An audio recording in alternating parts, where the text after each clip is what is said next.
Jesus, smile on me, open the butterflies in my belly, open a summer. See the way you love me, see the way you care for me. You carry my matter for your head, like a little baby. You watch over me, you know they carry me, they play.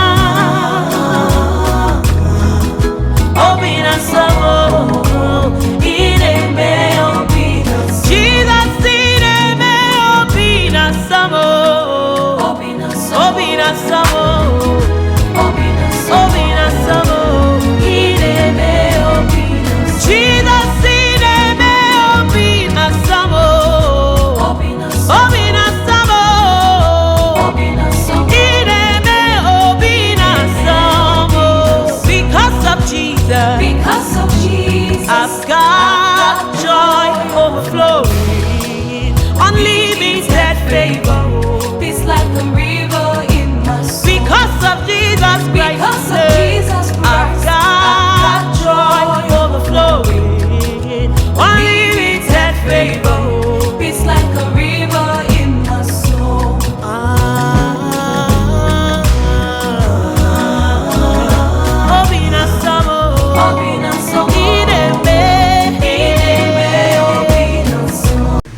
Kasị anyị obi na mkpa anyị ga na mgbagbu anyị ka anyị nwee ike isite na nkasi obi ahụ o nyere anyị kasie ndị ọzọ obi n'ime mkpagbu dịrị ha.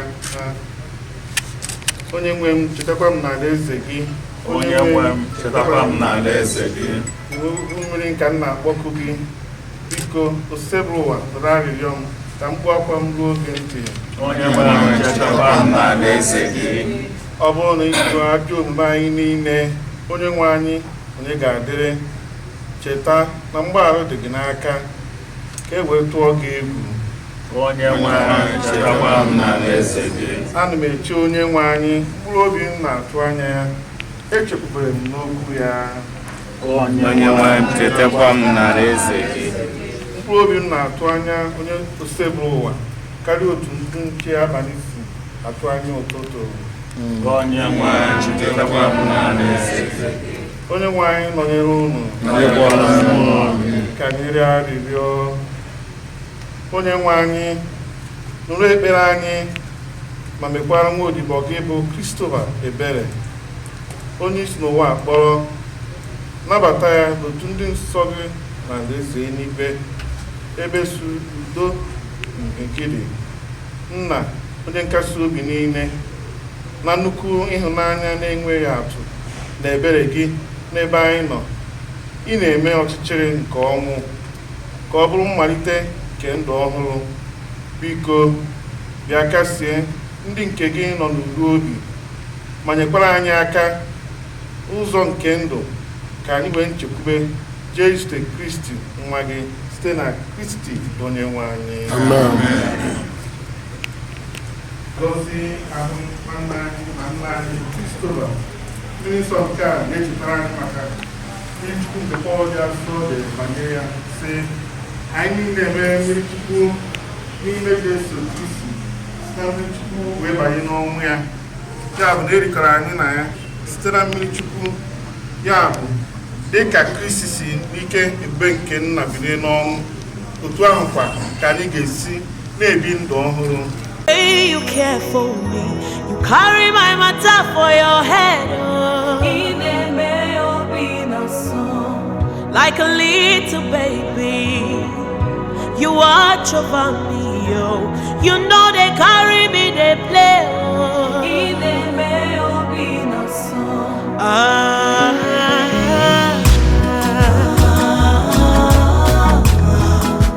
Open us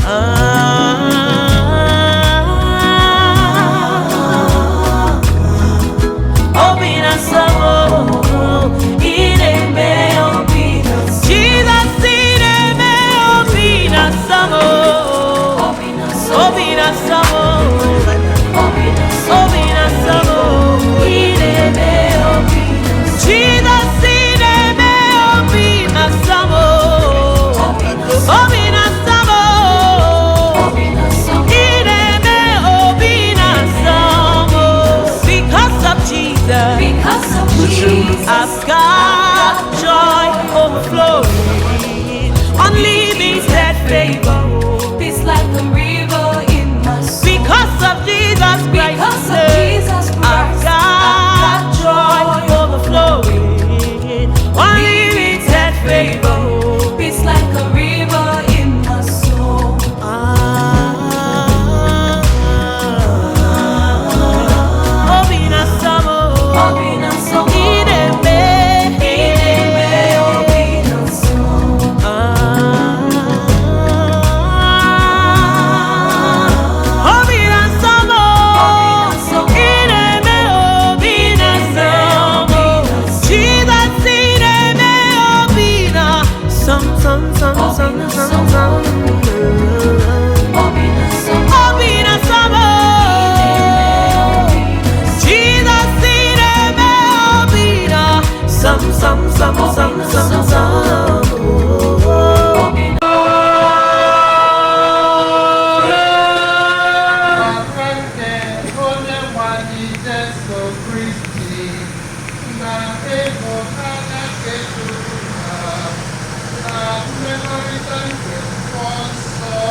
Christopher Chikwadonze Ogbachalu Yaligo na Dokoma na Benjamin.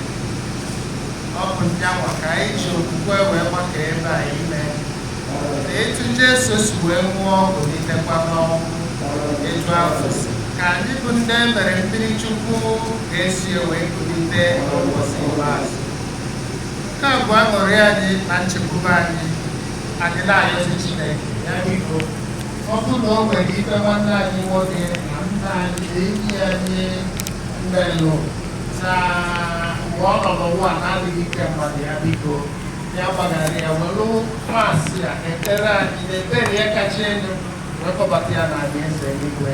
Nke a bụ ahịhịa anyị ọzọ dị ka ibie n'obi nyekwala ezinụlọ aka ka ọ na-azọnye na-aga n'ihu karịarị mgbe nwanne anyị Christopher dị ndụ. Nke a bụ ahịhịa anyị onye ọbụla tinyesie ahịhịa nke na ndị anụnwa kịta.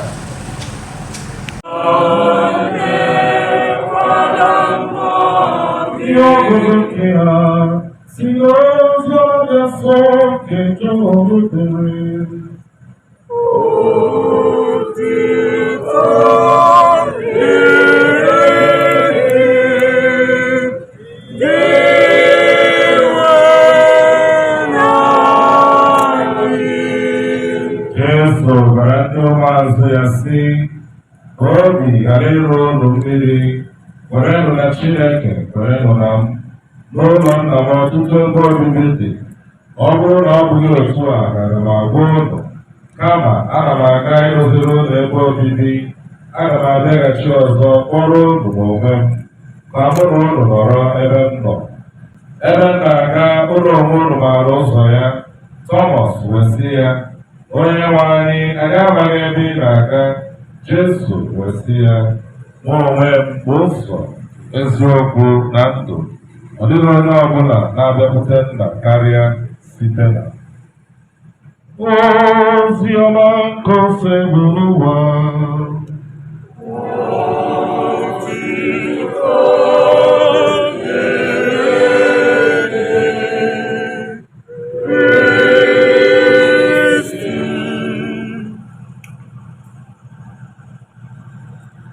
N'aka Chineke ahụhụ ọbụla ihe ọbụla siri ike agaghị emetụta ha. Ụmụnne m hụrụ n'anya otu dị elu Jesu Kristi onye jisie ike nke ntụgharị uche mana mkpụrụ obi ndị ezi omume na gịnị dị n'aka Chineke. Ofu ihe gbata mkpụrụ uche ozugbo mkpọpụ ihe ndị ọzọ na ọ sị nọ mkpụrụ obi ndị gịnị ọsọ nwa mgbe mmadụ niile ọsọ nwa mgbe mmadụ niile nọ ndị gịnị ndị ezi omume ka mkpụrụ obi ha ga gịnị dị n'aka Chineke. Ọ dị ka ugbu ahụ ndị mmụọ ozi gwara mgbe a hụrụ Jesu ọbụghọsị anyị oito nke Chineke chaa ebe niile, ndị mmụọ ozi na-ekwukwa na-asị otito dịrị Chineke n'elu kasị elu n'ụwa gịnị eme mmadụ niile. Udo shalom irene udo nke Chineke na ihe ọma niile na nzọpụta sie ga-adịrị ndị mmadụ, mana ọ bụrụ mmadụ dị n'ọnụ gịnị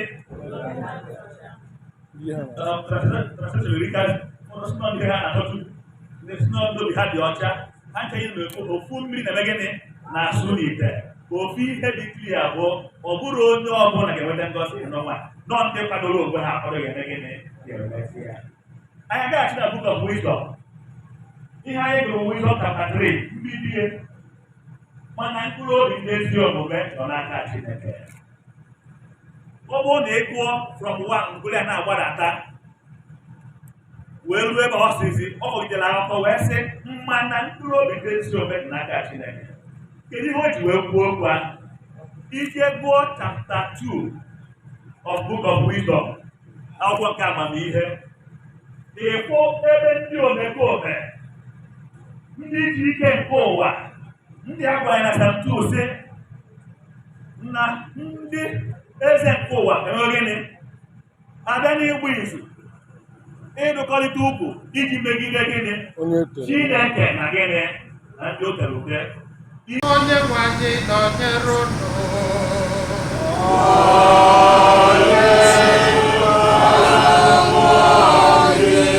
Welitenụ obi unu elu.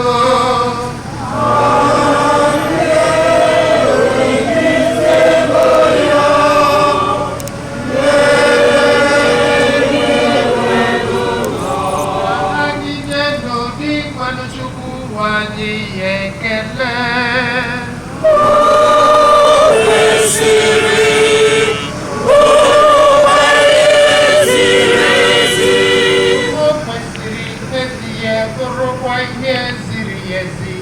Ọrụ dịrị anyị na nzọpụta anyị na anyị ga-enye gị ekele oge niile n'ebe niile dịkwe n'ọhụ na dị nsọ. Chineke jike niile onye ji ụwa tụwa site na Kristi dịkwe n'anyị.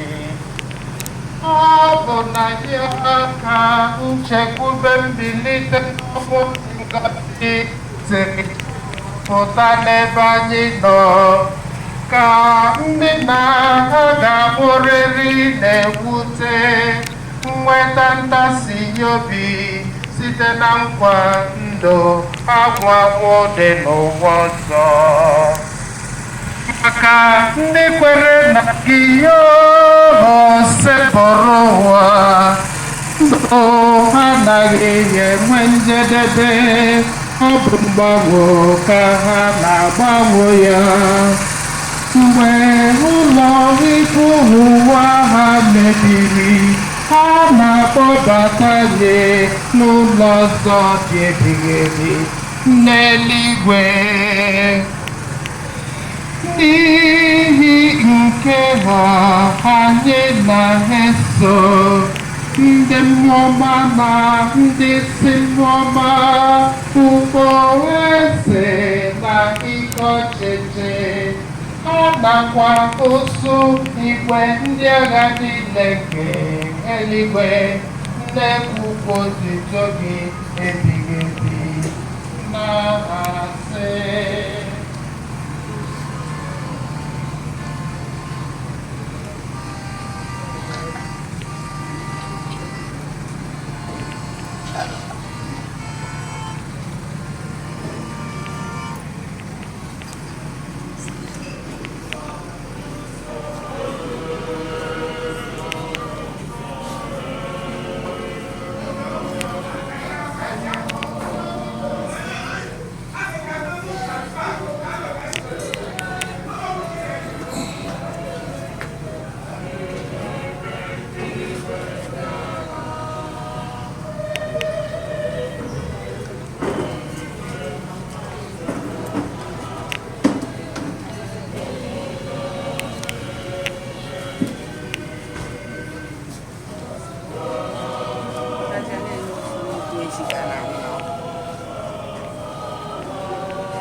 n'ezie dị nwere bụrụ isi iyi nke adị nsọ ọbụla.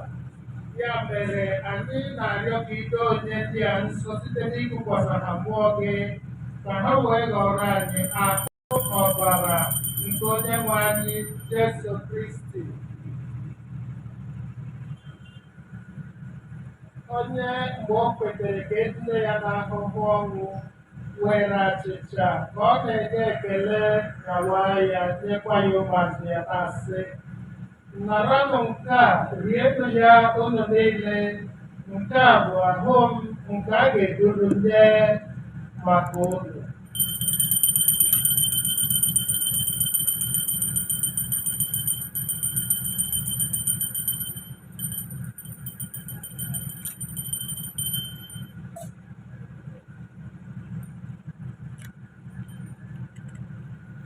Otu ahụkwa ka o siri mee mgbe erichara nri ya gasị, o buru iko nsọ ka ọ na-enyekwa ekele bunye ya ụmụazụ ya na-asị, naranụ nke a ṅụọnụ ya unu niile, nke a bụ iko nsọ nke ọbara nke ọgbụgba ndụ ọhụrụ dị ebighị ebi. A ga-agba ya n'ihi unu na n'ihi iberibe mmadụ ka e were gbaghara njọ ha. Na-emenụ nke a na ncheta nke otu nke mmụọ nsọ ka nsọpụrụ na otuto niile si adịrị gị, Chukwu nna ji ike niile, site n'ụwa ta ụwa niile. Amen. Ka obi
lee onye na-ekpochapụ njọ nke ụwa.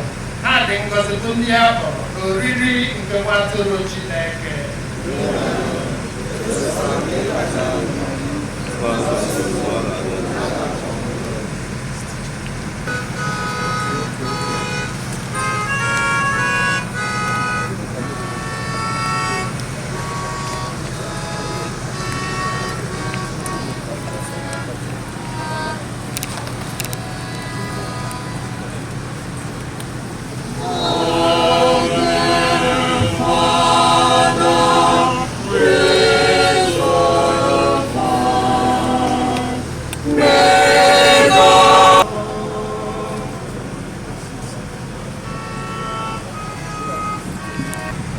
gụnyere ya na ndị bụ ụmụ gị mgbe ọ nọ n'ụwa site na mmiri Chukwu.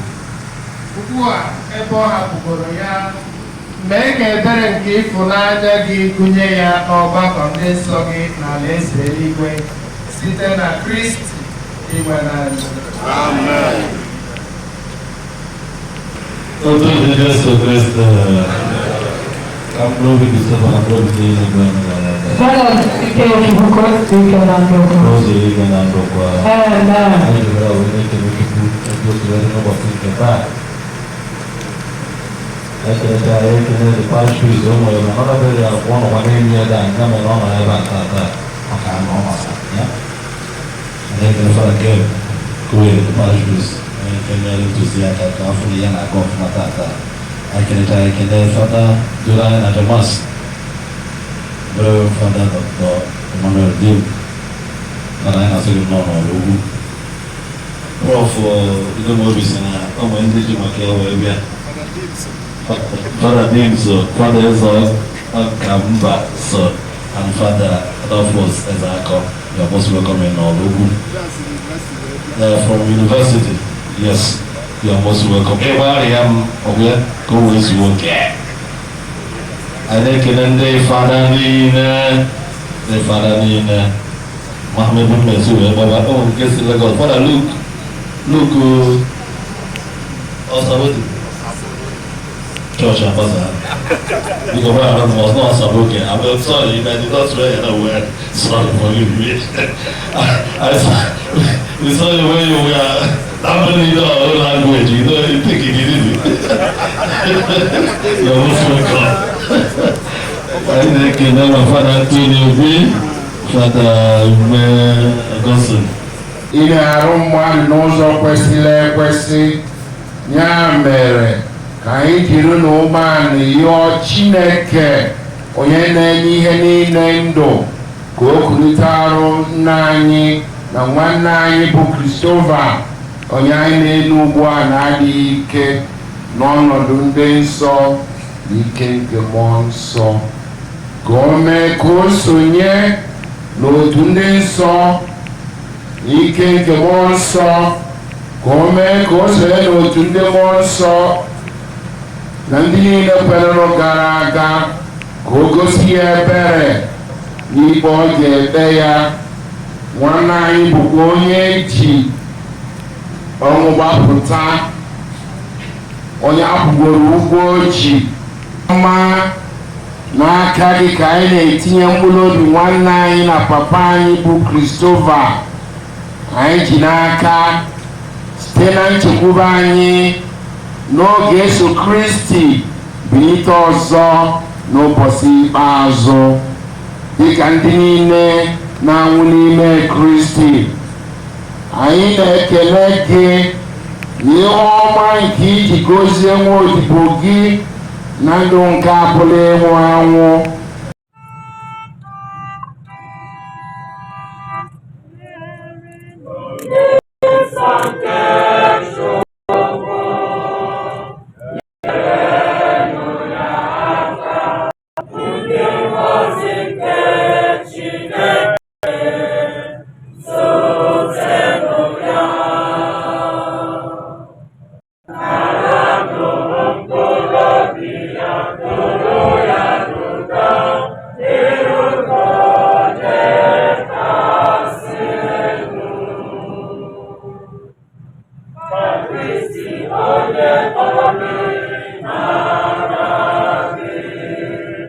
Otu ahụ ka anyị na nna anyị na nwanne anyị bụ Christopher ga-esi nọnyere gị oge niile. Ife niile ndị a ka anyị na-ayọ site na Kristi dị nwe n'anyị. Christopher Chikwadonze Okoye.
ọ dịghị onye yiri ya, ọ dịghị onye yiri Chineke nke n'igwe, ọ dịghị onye anyị ga-eji ma ya tụsi, ọ bụ ya yiri ya Chibo.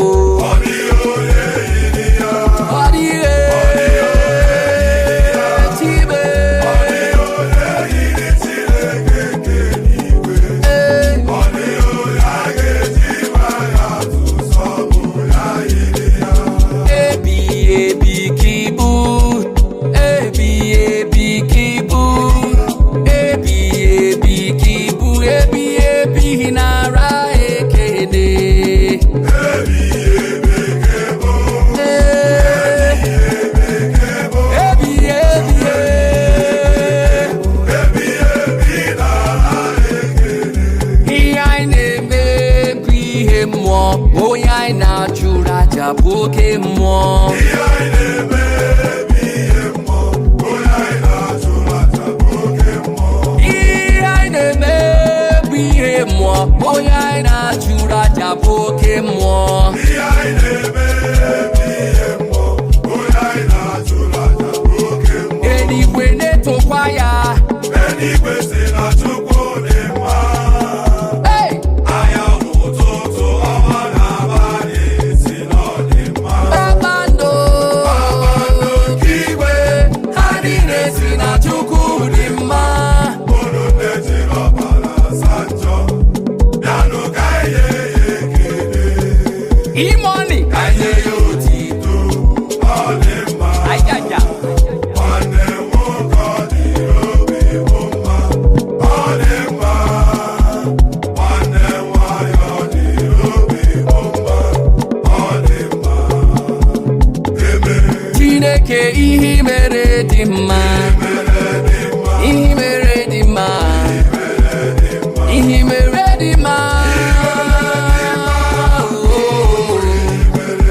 Aṅụrụ aṅụrụ ndụ, odogwu akataka, Chike nkesi. You are the Lord, that is your name. You will never share your glory with anyone. You will never share your glory with anybody. Almighty God, that is your name. You are the Lord, that is your name. You will never share your glory with anyone. You will never share your glory with anybody. Almighty God, that is your name. Ibu Jehovah, that is your name. Oh, you will never share your glory with any man. You will never share your glory with anybody. Almighty God, that is your name. You are the Lord, that is your name. You will never share your glory with anyone. You will never share your glory with anybody. Almighty God, that is your name. How excellent is your name. How wonderful is your name. How glorious is your name. Oh Lord, Chineke bue. How excellent is your name. How wonderful is your name. How excellent is your name. Oh Lord, oh Lord. How excellent is your name. How excellent. How excellent is your name. Hey. How excellent is your name. Oh Lord. Chineke bue. How excellent is your name. How excellent is your name. How excellent is your name. Oh Lord. Baba, Baba, Baba, oh. Baba. Oh Baba. Baba, eh. Oh Baba. Ngwano. Baba, dube Baba. Oh yeah, Baba, Baba, Baba, oh. Baba. Chime. Oh Baba. Baba, eh. Baba, dube Baba. Awa dube Baba, oh Baba, yeah, oh Baba. Hey. Oh Baba. Baba, dube Baba. Tiwara muzo sirike, tiwara muzo, tiwara muzo, tiwara imoni uzo, tiwara my mommy uzo, tiwarumu Nigeria uzo, tiwara ụmụ Igbo ụzọ tiwara m ụzọ eji m ọbara ya eji m ọbara ya anyịsi eji m ọbara ya eme ọnụ eji m ọbara Jizọs eji m ọbara ya anyịsi ọya Chukwu n'ọgaza ọya Chukwu n'ọgaza ga-ekpere meza ya onye obiọma ọya Chukwu n'ọgaza ọgaza me ọya Chukwu n'ọgaza ọgaza me ọgaza me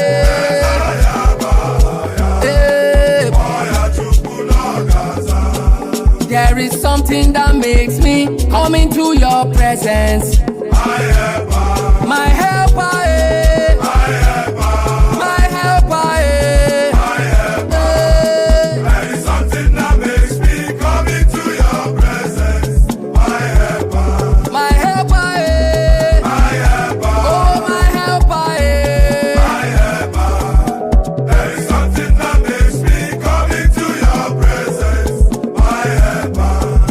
Nnalekwa n'ọtụtụ mmadụ amalitewo imegide m ha na-asị ọ dịghị nzọpụta nwere na gị ma n'ime gị nta ka m tụkwasara ha obi m niile chimekwekwana ka ndị ụwa jụọ m ole chimo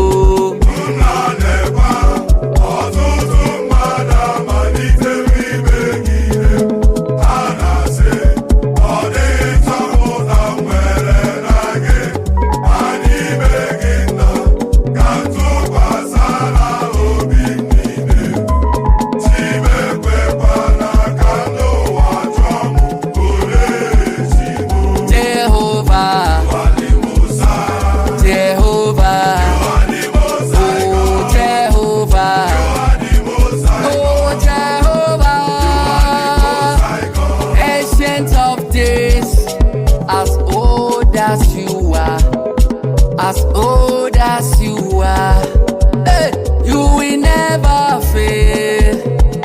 Almighty God, as old as you are, as old as you are, Father, you will never change, you will never change. Ancient of days, as old as you are, Oh, as old as you are. oh Father, You will never change. you will never change. Ancient of days, as old as you are, as old as you are.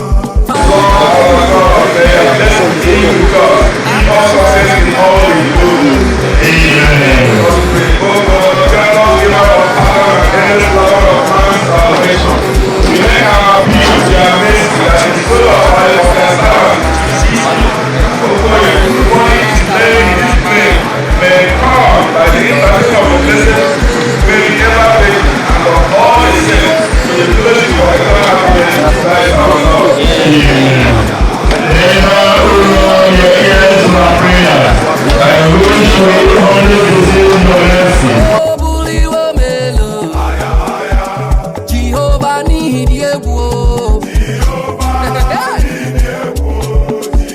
Jehovah need the 3 months. Oh, Jehovah need you. Oh,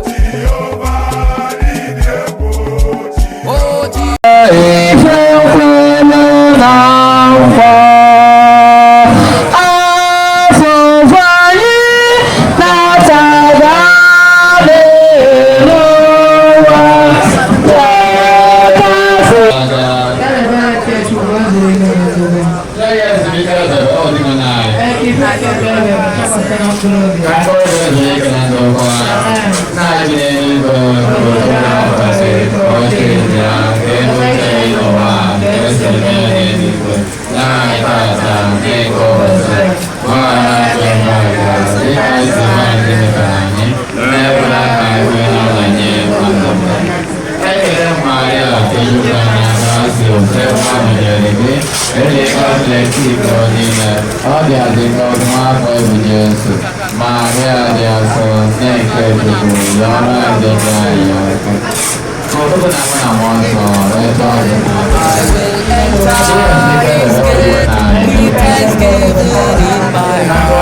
I will enter his court with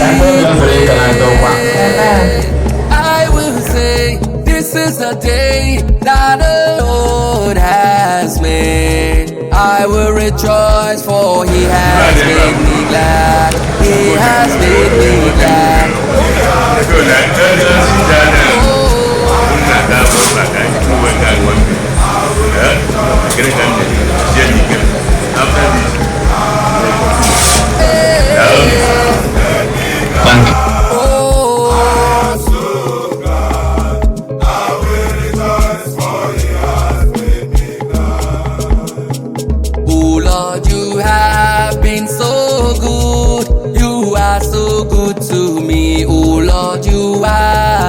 Excellent in my life every day. Oh Lord, you have been so good. You are so good to me. Oh Lord, you are excellent in my life every day. Oh Lord, you have been so good. So good. You are so good to me. Oh Lord, you have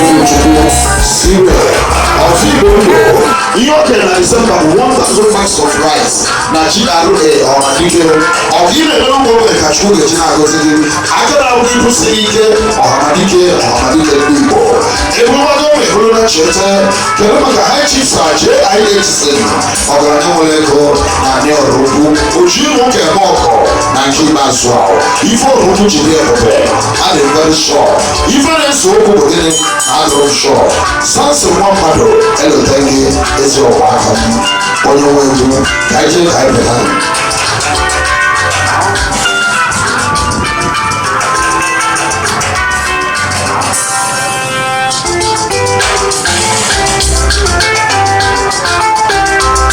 That's the great Samson nwa mmadụ onye nwe egwu a melody icon, a sophisticated power, a sophisticated musician. Egwu eji anwụ anwụrụ n'ọkụ iwe ka achọ egwu eji eri ụkwụ ahụ. Emi sie ụdị a, ebe ka gị nwaanyị lapịa ka ọ ghara ịbụ ụmụazị ya ikwu onye mara ife ụmụazị ya pụtara n'okiri. Ahụghị onye na nwunye m ga-ebu m nsọ mụ na mama ebu nwunye m nsọ mụ ekwu m na nwunye m ga-agbanwe ike kama ya nwụọ na 90 ka m nwụọ na 140 ka m nwee ike n'ụwa nwaanyị ọzọ.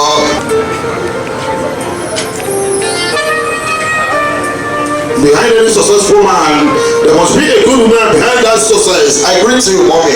Thank you for coming around. Sorry.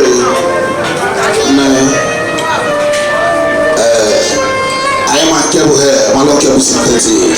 Nike police are synthetic. I am a price here. He had a like 4,004.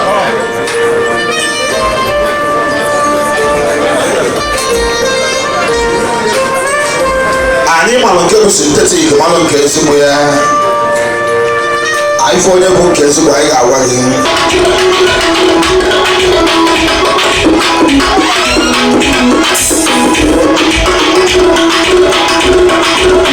my chief manager akabọ achọba highlights onye iri ya mmiri na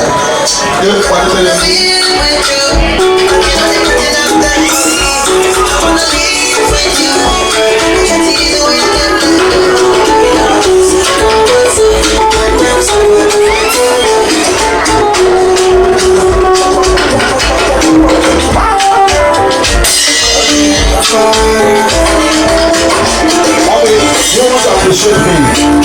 Please appreciate your that's all.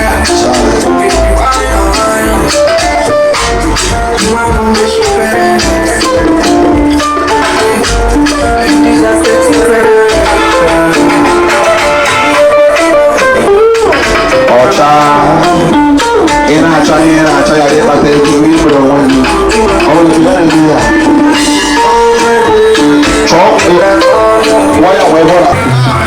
Oh God, you're good, man. I got on a bell.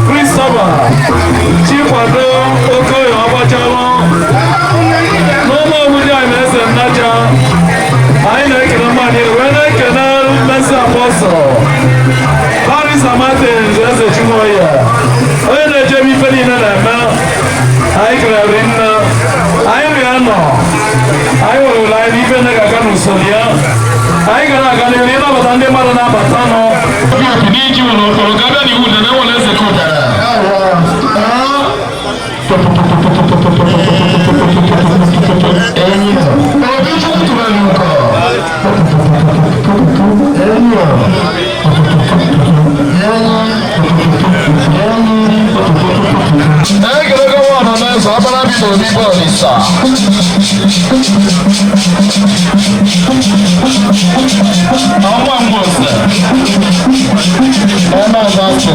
My classmate.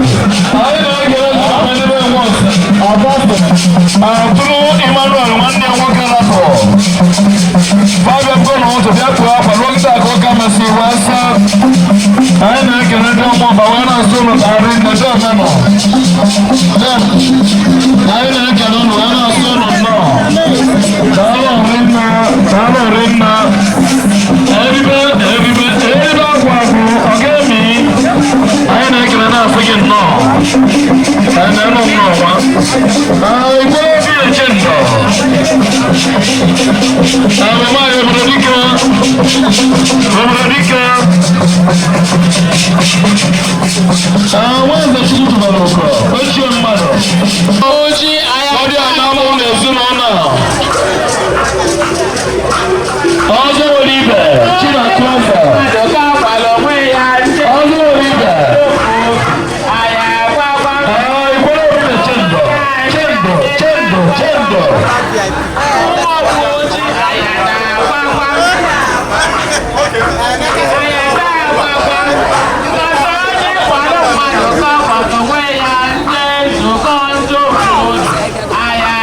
Listen.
Excellency, I do too. Thank you for coming around.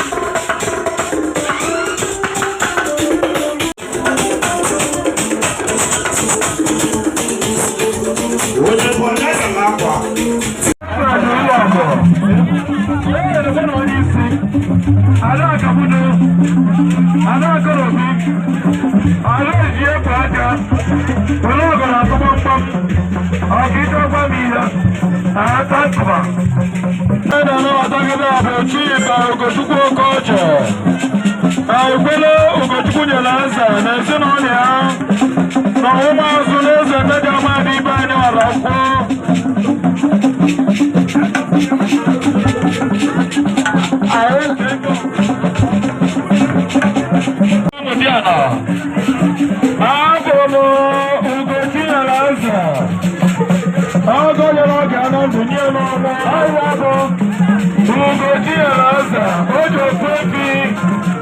Buena batani kamo. Apromo.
Iluzie solunwa kuna bini Inacha kwa la Inakwazio kama ya neno wamono Okungwali boy katia ntiga Iluzie buluwa Onyo mebezi na nigo Okungwali boy katia ntiga Iluzie wolo na Mwane mebe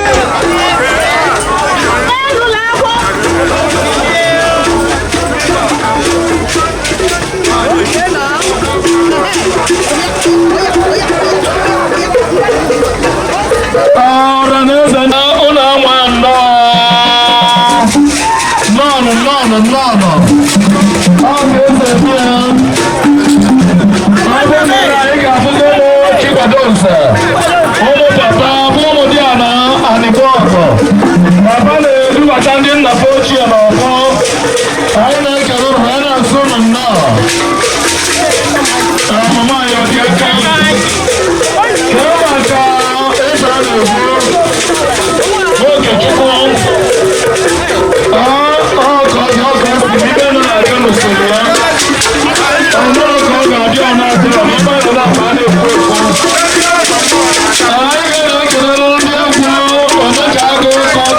Masquerade.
Ya ọma dunna ba papa egwu na mano kameneza ana emekwa n'okwu ufia ịma na ume ka eji apụ ọkụ njiri na-asụ asụ na-eyi izugbo fuel ihe matakwa ọ dị na Bible Psalm 151 Toluanza Doma Tankuma Ona pio Ai Chikwadonze Ono bio kalanya Do bio kalanya ka ona mpoto Aga mo Chikwadonze bona pio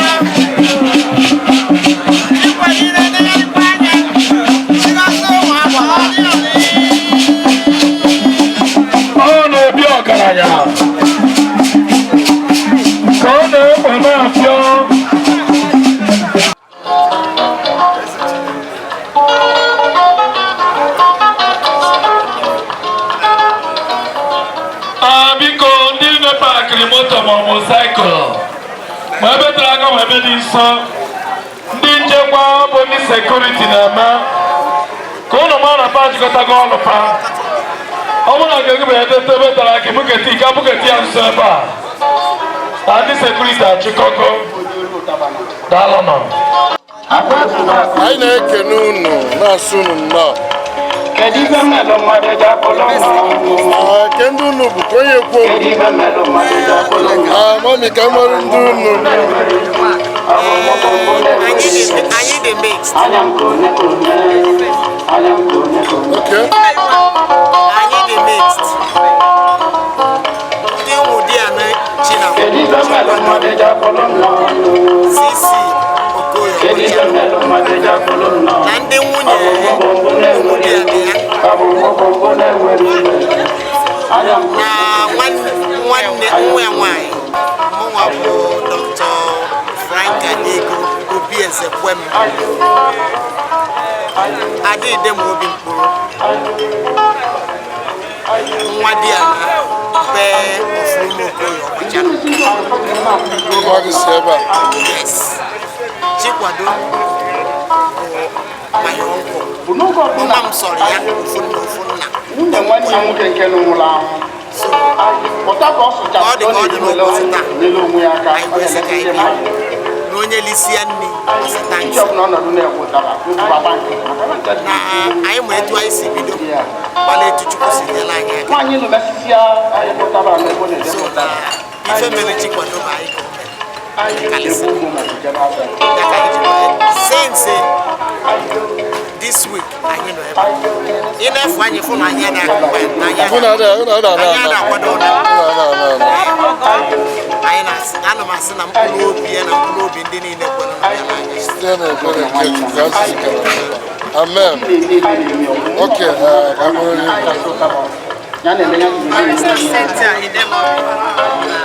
onye Ifeanyị Prọfesọ Ifeanyị nwa dị anyị Chikwado nwa dị anyị Chikwado n'ọkwa ka nne ya ụlụkwa nne ya ọ bụrụ na Chikwado bụ nna dị m mfụrụ anya from Lagos ebe m bidoro ije eji nọ ebe a ọrụ mgbe ọ rapụrụ anyị aka so just like God nna dị m anyị wee nọ ebe a wee nọ chọpụ ya anyị wee na-ayọ Chukwu mkpụrụ obi ya chọrọ nsọ mkpụrụ obi ya bụ sọ Chukwakwali ya famili ya obi ya na ya ọlọ ọfịsị dịkwa ka ihe otu osi bụrụ n'obi ka esi ihe na-asị ya gala ha etu ọ nọzi ebe ahụ anyị ma na ọ ya na-ayọtala na betụla ife anyị ebeta mọda na etu ọ dị Good evening, Messi Apostle. Kiru Idemo, Desensi Umagba. Abụ m nwunye nwa Diana, Sisi Okoye Ogbachalu, Obi Idemo, former chairman Idemili North Local Government. So, anyị bi ebe a nụwa na Sisi Okoye ọgwụgwụla ya ngwugwu anyị na-aba ebe ebe a ọ na-ekwu anyị ka nwa ọ na-eme anyị ka nwa so welu n'ụbọchị tata wee na-eme mmemme akwamozu anyị wee sị ka anyị bịa kwanyelie ugwu ikpeazụ wee na-asị na Chineke nna onye ọ masịrị n'ụbọchị tata wee kpọrọ ya ka ọ gaa zuru ike ka ọ nabata ya n'ala ezi ya n'afọ Jizọs Kraịst bụ onye nwe anyị ka mkpụrụ obi ndị niile kwenụ gara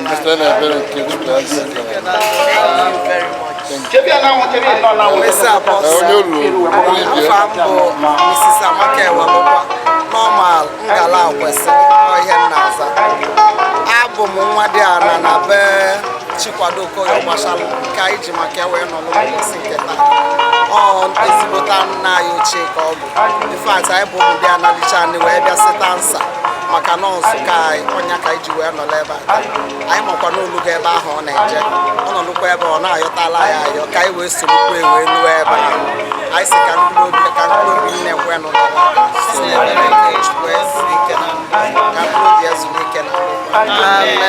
ofu ihe iji echeta nwoke ihe nji echeta ya karịrị na agụba in fact ebe anụ maka ka anyị chado wee too ọ papa anyị fụrụ anya ka ọ bụ maka na ịma na papa anyị nwụrụ n'oge so papa anyị fụrụ anya ka ọ bụ anyị fụrụ ya as a father figure so ihe ahụ ihe eji lụta nna ya ọ ihe anyị jiri wee lụta ya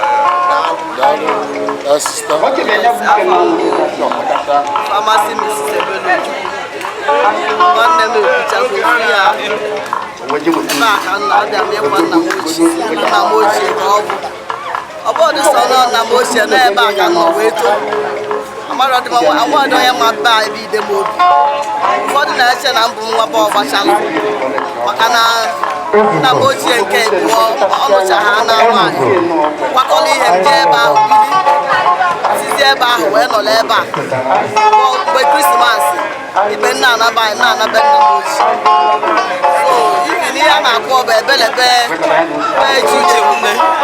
uchewune onye a na-akpọ m onye ma m baba anyị so na ma ha anakọ ọrụgbu ahụ maka nke a ụfọdụ amadụ m nọrụ mana onwe ọ naghị aka ghara ịnọ nọ n'ugwu na ochie onye udo kpokọtara anyị etu nwanne si wee kwuo na nna anyị na mgbe anyị pere mpe wee chịkọta anyị wee nọrọ na nnukwu nna nna anyị ochie a wee sị onye udo na ala udo ahụ ọ debela anyị ka ọ hapụkwala anyị etu ọ gaghị esi ọlụsi udo ahụ wee na-ebikwa asị nwanne a wee sị etu o jebe ije na ọ na-agụgụ ọfụma wee sị ka mkpụrụ obi ya zuru ike na ndokwa ka mkpụrụ obi ezuru ike na ndokwa n'aha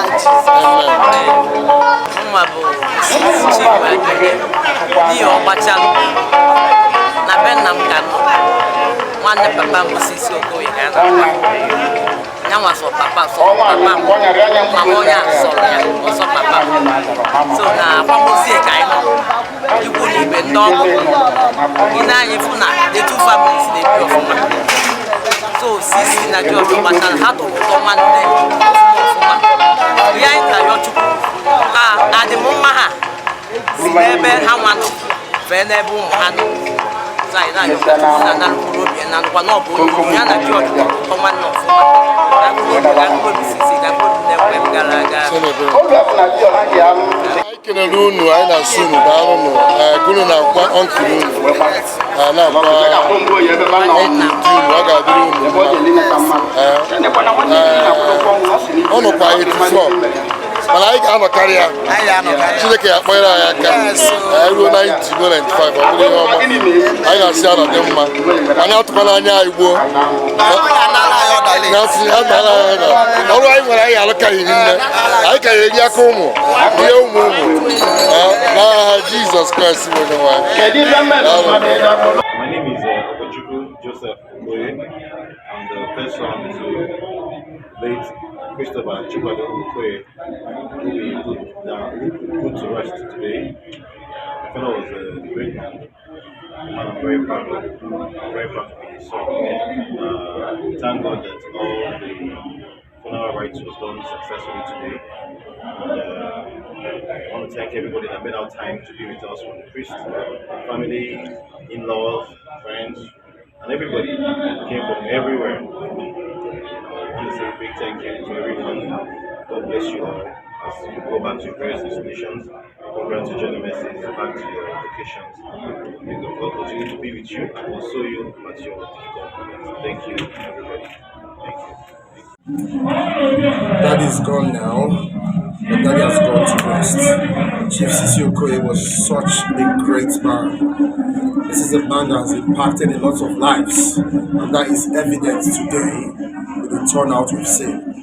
I really miss my dad, but I'm consoled with the fact that I know he's resting in a better place. He's lived a good life and he left peacefully. So I know that he's resting now, and that consoles me. He was such a great man, and he was such a genuinely nice man. I miss my dad a lot, but at the end of the day, we are here celebrating his life. The great life he has lived as a great person, as a great man, as a religious man, as a man that puts his family first. And I've learned a lot from my dad. And for me, those are the principles that are now guiding my life, basically. To be responsible, to put my family first, and to always believe in God. I miss my dad, but may he so rest in peace. Chief Chikwadonze. Yeah, I want to send appreciation to everyone here today. A lot of people are here today. I have a lot of friends here that have come from the UK with me to come and witness this great occasion. And family, I've not been here in almost 25 years. So of course it's good to come back to see family and the turnout and people just here to celebrate the life of Chief Okoye. So my appreciation to all of them, and I'm grateful for everyone here today. And I hope that God in his infinite mercies will guide them and give them journey messages back to their destinations. So thank you everybody for coming here today. I'm not entitled man, I'm just Chidi Okoye. That's it. Thank you so much, everybody. My name is Ezenaja Oraukwu. I'm the second daughter of Chief Christopher Okoye Ogbachalu. My dad is Okoye. Whilst I'm born as my father, I was very close to him. And we are also celebrating his life. And thank God for having blessed us with such an amazing man. We've seen the turnout here, everybody, the tributes. I'm so happy and delighted that everything has gone well. I started from doing an event in Canada for my father, his celebration of life in Canada. We did another event in Lagos for our friends in Lagos. A big wake keep was held for him in Lagos. And then we came here again, wake keep here. The funeral today, on Sunday we'll go for Thanksgiving. It's been a lot going on. My father deserves it all because he was a very good man. He was an illustrious son of a...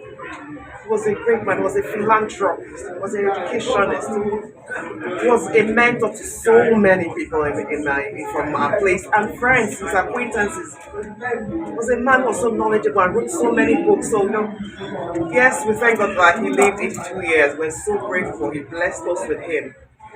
And we miss him, but we thank God for the amazing life we had. And then for all we are who we are today because of my dad. So we thank God for him. I also want to thank everybody who came here to celebrate with us. They came here for the funeral. They're also celebrating the life of my father with us. I thank you all. I pray that our good Lord will continue to bless each and every one of you. And He may grant you all that your heart desires. Thank you for coming to celebrate our dad with us. Thank you for all the great memories, all the great wishes together, all the prayers. Thank you all. We are really happy and grateful. Safe journey, everybody. Safe journey to meet you. Thank you. I am the son-in-law of the late Chief Christopher Chikwadonze Okoye. I'm married to his lovely daughter, Nanye Lomo Esemeze. Chief Okoye is someone I call ubiquitous. I call him the ultimate Chikwadonze. Not just a father-in-law, but a father. And for someone like me who's lost my parents in a long time now, he did provide that parental void for me, and I will dearly miss him. Very painful to see him go. I can only pray that God will grant him eternal rest. like I said in my tribute to him, Chikwadonze. Having said that, I'm very glad that we celebrated his life, myself and his children, my wife and her siblings, and the greater family, and friends and well-wishers. I'm really glad that they came to celebrate the life of Chikwadonze. I thought it was a beautiful celebration of life event. I'm very thankful for everyone that came, that showed up.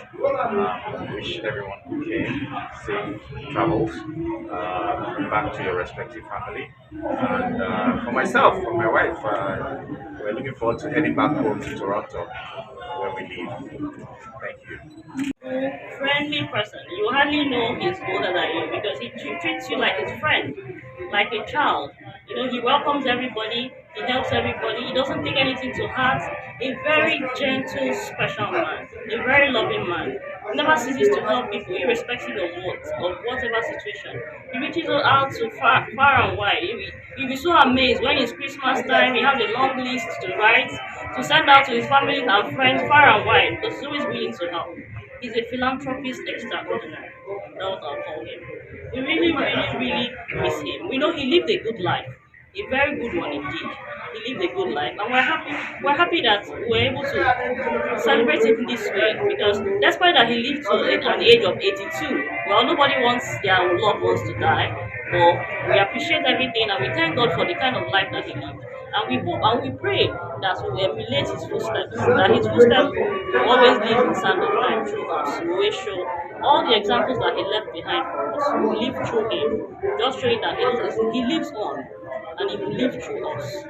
That's what I have to say about him. I'm a very good friend of Cosmos. We met 3 years ago. I live in the UK with Cosmos. He's a great guy, very, very kind, hardworking, and self-motivation towards myself and my family. I've heard great things about his dad, a great helper, a great motivator. And his gentle soul rest in peace. And also wish his family strength to overcome this difficult situation or difficult phase. And also wish Cosmos good health. I live in Lagos before I moved to the UK. I've come all the way down to the UK to celebrate Christmas and support him. Kamara for you. Position gị na-esi nri. Chief Honorable Ezenaja Oraukwu, former executive chairman of the I'm a Mumadi and ever. When I am my mother started, and I never reached Mumadi and also Kanye as a nation. Some man is no man who are good in there. So I went since Wednesday, now Friday. So they are not preaching on one nature. So now,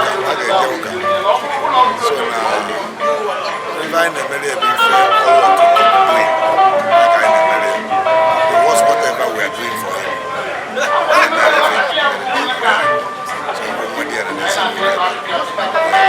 Can you just tell me what impact from Melando in Echeta? Always also advice. Always on Mekoneta. Nobody and an always on if you might go to the way or you the model. To your legal advice if you get me on the board. Always on campus like an engineer. So even the engineer. It's about to be people are testifying. People are back here. Ndi na-ekene. So I na-ekene Chineke na ezigbo ndụ obi na ezigbo ndụ, so anyị na-enye Chineke ekene. And nwee ntụkwasị obi na ebe a anyị na-atụ anya na ọ ga-eje n'oge eru ebe a n'oge anya anyị. So Chineke ga-edobe ya ebe ka mma ndị anyị ma n'oge. Aka mara afọ gị na position gị n'ezinụlọ. My name is Christopher Okoye Ogbachalu. I'm Diana, Chikwadonze. My mother is direct senior sister. So Eba Kaimo and I'm Mulamu. Chikwadonze was a nice man, a man of peace, a harbinger of peace, we call it. He's a patriarch of a son. A person that saw Christ in the circumstances of others. It's instructive because I grew up to put oneself in other people's position. Particularly Ozukai Kanochi. In fact, he has a father figure for us. I continue to say it that maybe without his magnanimity, I wouldn't have gone to secondary school. And today, I am a renowned professor of management. So you can deduce the rest. So, and this is the kind of love, goodwill, generosity that is spread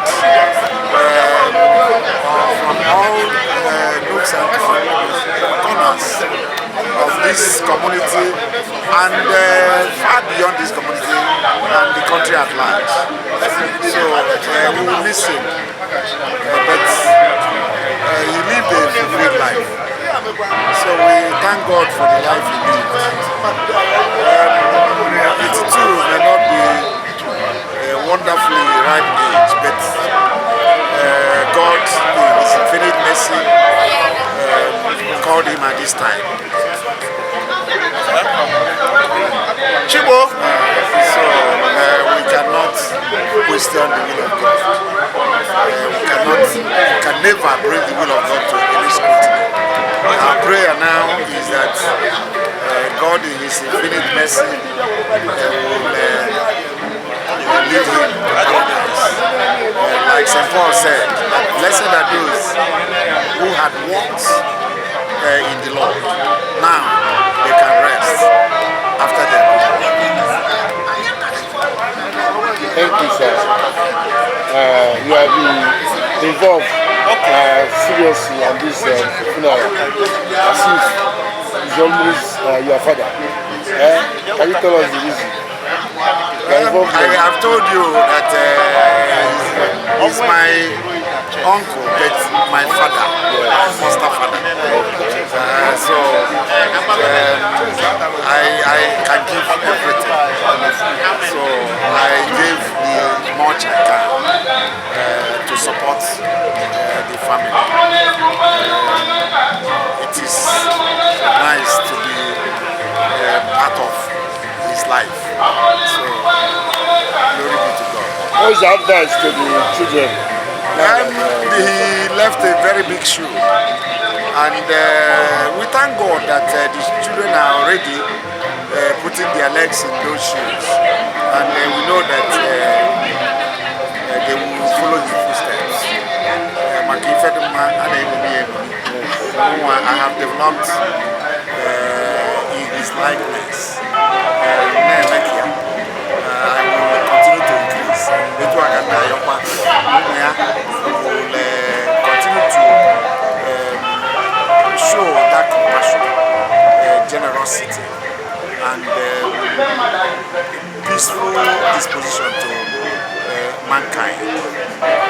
These are the virtues that surely will lead one to paradise at the fullness of time. Chikwadonze Ogbachalu. My title is Chikwadonze. The person we buried today is my uncle, my father's immediate senior brother. So I'm the first son to his immediate junior brother. My uncle is a man of impeccable character. You know, he was someone that I used to look up to when he was with us. Right from my secondary primary school days, he used to take us to our boarding school, gave us the best of advice, and even when I entered the university, I was still with him. He provided the best of advice, the best of counseling, and the best of motivation. He is someone that when you look at, you want to replicate the kind of lifestyle he lives. He's more of a role model to us. What I always tell people that I see him as a school. Sometimes you may not need him to talk, but just get close to him by the way he behaves, the way he worships God, the way he prays, the way he carries himself. You will learn a lot from that. So he's a school of his own. When you work with him, do things with him, you will never remain the same, except if you want to remain the way you are. He's someone who will be missed. Okay, you saw the occasion, many people were here. Yes. So what are you telling those that came for the burial? We appreciate the concern they showed for coming. When people come for condolence, it shows their concern for the family, and we thank them and pray that God will lead them safely. We're really overwhelmed with the joy and kindness and love shown by everybody here. All I can say to everybody, thank you very much. Journey message to everybody and to us as well when we go back. We came from very far. Thank you everybody. I wish everyone the journey message, and I pray that good luck goes with every one of you all here. And God bless you all with all that your heart desires. Amen. Amen. Thank you. God bless you. Messi Apostle, onye na-eje ebe ọ na-eme n'Oraukwu. Yes, o mere taata anya mere anyị jiri ebe a. Ebe anyị na-eje bụ ebe ọ na-eme. Maka na anyị nwa na-eje ebe ọ na-eme, anyị nwa na-ekwu ebe ọ na-eme. Ebe ọ na-efe anyị ma na ọ na-eme. Ihe anyị ji bịa ebe a taa maka na ọ na-eme. Kedu ebe dị ihe azụ n'obe ndị be Okoye Ogbachalu, ha kwara papa ha bụrụ nnukwu mpa Chief Christopher Okoye Ogbachalu, onye nke nara mmụọ. Taata bụ 3rd February 2023 ka akwara ya bụ Friday. Ezinụlọ a nwere afọ ojuju maka ezigbo ndụ papa anyị, ndụ obi na amaka, ndụ dị nṅomi. Ọ rụrụ ọrụ nye ndị mmadụ aka, ọ zụrụ ndị mmadụ, ọ zụrụ ụmụ ya, zụọ ụmụ nwanne ya, ma ndị nwoke ma ndị nwaanyị, ndị mmadụ ya na ndị nna ochie ya. O mere ọfụma, ezigbo mpa ka ọ rụrụ ọrụ ya dịka nna, debesi ụmụ ya n'ọkwa dị mma, zụọ ha n'ịtụ egwu Chineke, abụrụ ezigbo ụmụazị. Anyị kere Chineke n'isi ndụ obi, wee sị ka mkpụrụ obi ezu ike na ndụkwa. Ama ndị mmadụ gbara ezigbo Messi Apostle a ga-ekpuchi ihe niile. Anyị sị ka onye nọchiziri anya nna m diọkpara ezinụlọ ka o bido ọ kọntinu ebe mpe ya kwụsịrị. Mama anyị na-ekpekwa ekpere ka Chineke nye anyị isi ike. Ndị ọzọ si ọ ga-adịrị unu mma. Aka m bụ Messi Apostle onye na-eje ebe ọ na-eme. Mgbe ọbụla ị nwere mmemme, ọrụ anyị ka anyị mee ya ọfụma. Gwa anyị ọrụ anyị na-edu Chineke na mmụọ nsọ na divine mercy abịa n'ọrụ mmadụ, ihe ọma na-eme n'ezinụlọ aka anyị na-alụ. Otu akwa siri si na ọkụkọ pụta bụ otu ọkụkọ sikwa si na akwa wee pụta. Ndụ azụ ọbụla bụ mmiri.